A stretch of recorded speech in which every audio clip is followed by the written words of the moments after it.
Hello guys, Ivan mini vlog চ্যানেলে তোমাদের সকলকে স্বাগত। তোমরা সবাই কেমন আছো? আশা করি খুবই ভালো আছো। আবার একটা নতুন ব্লগ ভিডিও নিয়ে চলে এসেছি তোমাদের সামনে। অনেক দিন ধরে ইচ্ছা হয়েছিল নিজের হাতে কেক তৈরি করব, সেই জন্য আজকে ইউটিউব দেখে তো ইচ্ছাটা আরও ভালোভাবে জাগ্রত হলো যে আজকে বানিয়েই ফেলবো নিজের হাতে কেক।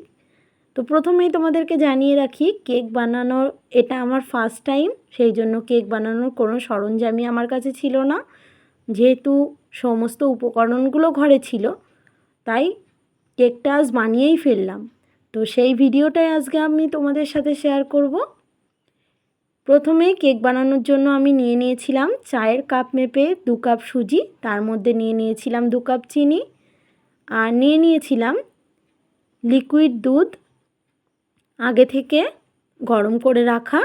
তো গরম মানে খুব পরিমাণে ছিল না, উষ্ণ গরম থাকা অবস্থায় আমি সুজি আর চিনির মধ্যে দিয়ে দিয়েছিলাম।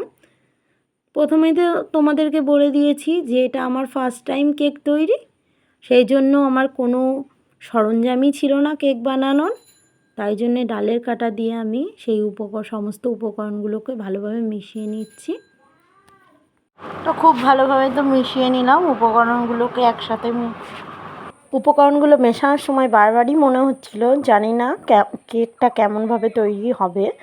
তো যাই হোক, ইচ্ছা যখন ছিল চেষ্টাও করেছি, শেষ পর্যন্ত জানি না কি হবে। তো সবাই বলছিল যে তুমি পারবে তো। তো আমি বললাম যে দেখাই যাক না, একবারেতে কেউ পারে না। তো এইবার যেমনই হোক না, নেক্সট বার হয়তো আরও ভালোভাবে করতে পারবো। তো পুরো মিক্সিটা আমার রেডি হয়ে গেছে। তারপর 15 মিনিট ঢাকা চাপা দিয়ে রেখে দিয়েছিলাম। 15 মিনিট পরে ফিরে আসলাম। দেখো সুজিগুলো দুধের মধ্যে খুব সুন্দরভাবে ফুলে উঠেছে। তোমাদেরকে তুলে একটু দেখিয়ে দিলাম। তারপর সেই গোলাটার মধ্যে আমি যেই কাপ মেপে সুজি আর চিনিটা নিয়েছিলাম, সেই কাপের 1 কাপ ময়দা দিয়ে দিলাম। তারপরে দিয়ে দিলাম হাফ চামচ লবণ, আর দিয়ে দিয়েছিলাম হাফ চামচ বেকিং সোডা আর হাফ চামচ বেকিং পাউডার। তো এই দুটো উপকরণ তো কেকের তৈরির জন্য খুবই মানে প্রয়োজনীয়। তো এই দুটো আমার ঘরে সবসময় থাকে। তো মিশিয়ে নিয়েছিলাম। তো জানি না বেশি কম কি হবে, তো একবার তৈরি করার পরে তবেই বুঝতে পারবো। তো সেই সময় ঘরে আমার ভ্যানিলা এসেন্সটা ছিল না, সেই কারণে সেটার বদলে দিয়ে দিয়েছিলাম হাফ চামচ এলাচ গুঁড়ো। কেক তৈরির সময় ভ্যানিলা এসেন্সের বদলে এলাচ গুঁড়োটাও ব্যবহার করা যায়। তো তারপর দেখো আবার সেই উপকরণগুলোকে সেই গোলাটার মধ্যে ভালোভাবে আবার মিশিয়ে নিলাম। তো খুব ভালোভাবে মেশানো হয়ে গেল। তো বারবার মনে হচ্ছিল যে জানি না খেতে কেমন হবে। তো চেষ্টা করে গেছি জানো তো শেষ পর্যন্ত। তো বারবার তো আমার ছেলে বলছে, মা এত কিছু দিচ্ছ কেন, কি করবা, বারবার জিজ্ঞেস করছে। যখন বলছি শোনা কেক তৈরি করব, তখন তো খুব আনন্দ, কেকটা একটু ভালোবাসে। তো দেখো তার মধ্যে আবার দিয়ে দিয়েছিলাম 1 কাপ মেপে রিফাইন অয়েল। তো কেকের মধ্যে এটা ভালোভাবেই মিশিয়ে নিতে হয়, তো কেকটা যাতে মানে ফুলে ওঠে। তো তেলটা দেওয়ার পরে অনেকক্ষণ ভাসছিল। তো আমি মনে করলাম যে দুধ আর মানে এই মিক্সিটার মধ্যে আমি কিভাবে তেলটাকে মেশাবো। অনেকক্ষণ চেষ্টা করার পর শেষ পর্যন্ত খুব ভালোভাবে মিশিয়ে নিতে পারলাম। আর সুজিটা তখন খুবই ভালোভাবে ফুলে উঠেছিল তেল তেল দেওয়ার পরে। তো যেই বাটিটা এবার কেকটা আমি ভাপাতে দেব, সেই বাটিটাতে একটু রিফাইন তেল নিয়ে নিলাম। তো হাতের সাহায্যে খুব ভালোভাবে বাটিটাকে মাখিয়ে নিলাম। তো জানি না কম বেশি কী হবে, তো বারবার খুব ভয়ও লাগছিল। কিন্তু যখন কেকটা আমি বানাতে গেছি তখন তো পুরোটা আমাকে করতেই হবে। তো আমি বলে না, প্রতিটা মানুষেরই প্রথম কোনো কিছু নিজে হাতে বানাতে গেলে একটু ভয় ভয় তো করেই। তো দেখো বাটিটাকে ভালোভাবে মাখিয়ে নিলাম। আর আগে থেকেই বাটি মেপে আমি একটা কাগজ কেটে রেখেছিলাম। তো আমার কাছে বাটার পেপার ছিল না বলে আমি একটা খবরের কাগজই বাটির মাপে কেটে রেখেছিলাম। তো সেটাকে দিয়ে দিলাম বাটির মধ্যে। তারপর সেই বাটিটার মধ্যে যে কাগজটা ছিল তারপরে আবার খানিকটা রিফাইন তেল দিয়ে দিলাম। তো দিয়ে ভালোভাবে আবার বুলিয়ে নিলাম বাটিটার ওপরে, কাগজটার ওপরে। তারপর দেখো ভালোভাবে বোলানো তো হয়ে গেল। এইবার গোলাটাকে এবার পুরোটা দিয়ে দেবো বাটির মধ্যে।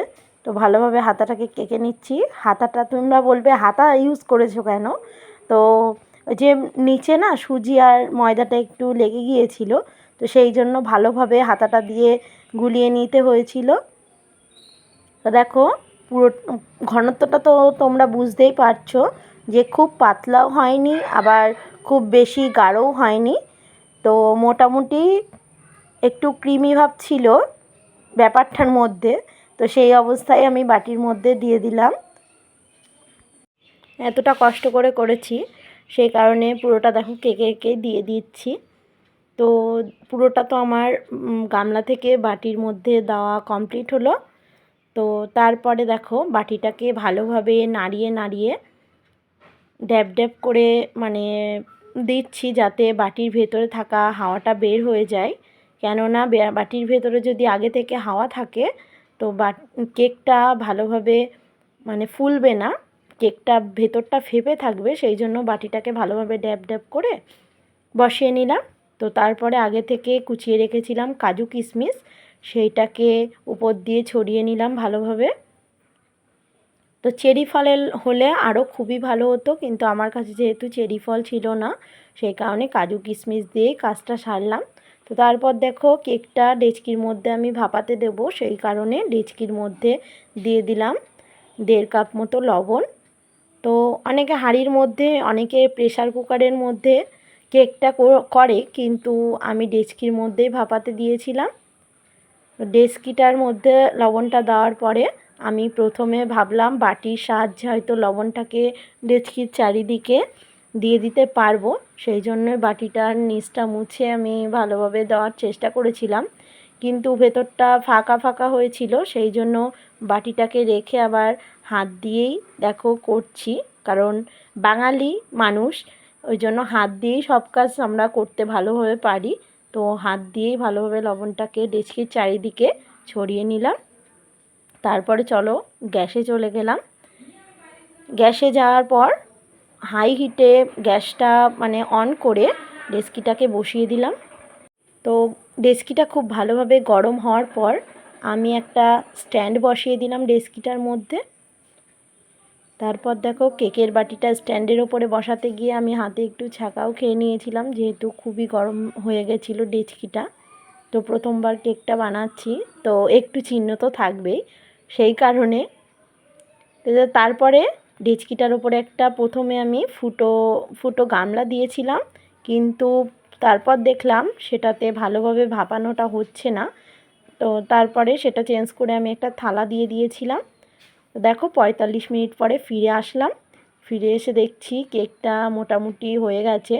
তো সেটা ভালোভাবে দেখার জন্য একটা টুথপিক নিয়ে নিলাম। তো দেখিয়ে দিচ্ছি তোমাদেরকে, দেখো কেকটার মধ্যে ঢুকিয়ে। তো আমার টুথপিকে কোনো কেকের মানে কোনো কিছুই নরম নেই, তা না হলে টুথপিকে হয়তো উঠে আসতো। তো উঠে যখন আসেনি তো আমি গ্যাসটা তখন নিভিয়ে দিলাম। আর তোমাদেরকে বলে রাখি, আমার যখন কেকটা হচ্ছিল আমি তখন একদম লো ফ্লেমে গ্যাসটা রেখেছিলাম। তো তারপর 10 মিনিট ঠান্ডা হওয়ার পর কেকটাকে নিয়ে চলে আসলাম টেবিলে। তো আমার ছেলের তো আর সবুর সই ছিল না, মা আমি কেক খাবো আর কতক্ষণ তোমার লাগবে। তো কেকটা না খুব ভালোভাবে ঠান্ডা হতে দেয়নি, ও হালকা গরম ছিল, ঠান্ডা হলে হয়তো কেকটা আরও ভালোভাবে উঠতো। তো যাই হোক, আবার নেক্সট টাইম যখন করব হয়তো এর থেকে বেটার করতে পারবো। দেখো একটা ছুরির সাহায্যে আমি কেকটাকে ভালোভাবে ছাড়িয়ে নিচ্ছি। তারপর দেখো থালাতে ঢেলে দিলাম। তো থালাতে ঢেলে দেওয়ার পর তোমরা যেটা দেখবে, হয়তো দেখে বুঝতে পারবে না যে কেকটা খেতে কেমন হয়েছে, যেহেতু কেকটা তোলার সময় আমার কেকটা একটু ভেঙে গিয়েছিল। তো যাই হোক, প্রথমবার তৈরি, যায়, মানে একটু তো 19-20 হতেই পারে। তো কেকটা নিজে হাতে তৈরি করে বলবো না, কেকটা খেতে সত্যিই অসাধারণ হয়েছিল, কিন্তু দেখতে হয়তো অতটা বেটার হয়নি। তো আবার নেক্সট টাইম যখন করব এর থেকে বেটার করার চেষ্টা করব।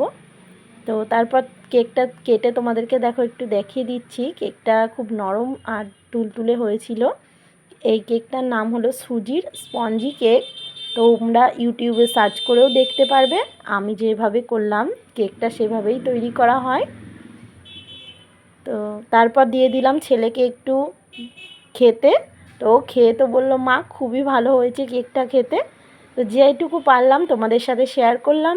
তোমাদের ভিডিওটা ভালো লাগলে লাইক সাবস্ক্রাইব করে চ্যানেলটার পাশে থেকো। টাটা।